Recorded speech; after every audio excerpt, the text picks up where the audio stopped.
அண்ணே பஸ் ஸ்டாண்டுக்கு இப்ப பஸ் இருக்குமா? இப்ப மட்டும் இல்ல தம்பி, எப்பவுமே பஸ் ஸ்டாண்ட்ல பஸ் இருக்கும். அண்ணே பஸ் ஸ்டாண்டுக்கு போறதுக்கு பஸ் இருக்குமாண்ணே? பஸ் ஸ்டாண்டுக்கு போறதுக்கும் பஸ் இருக்கும், வர்றதுக்கும் பஸ் இருக்கும். பஸ் ஸ்டாண்டுக்கு எப்படிண்ணே போறது? பஸ் ஸ்டாண்டுக்கு பஸ்லயும் போகலாம், நம்ம ஆட்டோலயும் போகலாம். சரி ஆட்டோலயே போலானே.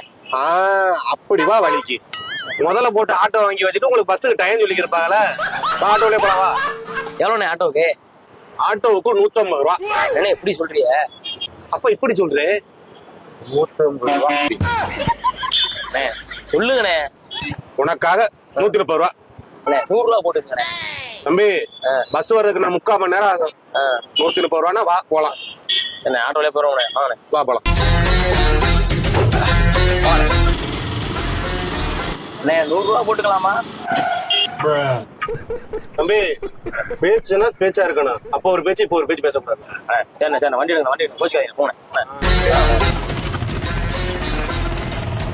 அண்ணே 100 ரூபா போட்டுக்கிட்டா என்ன?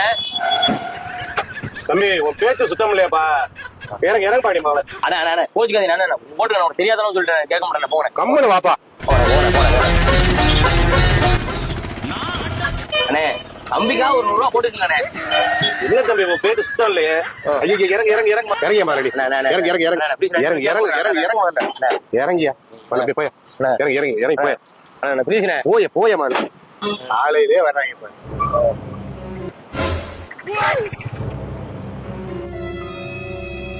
அண்ணே ரொம்ப நன்றிண்ணே. காசே வாங்காம இறக்கி விட்டானே.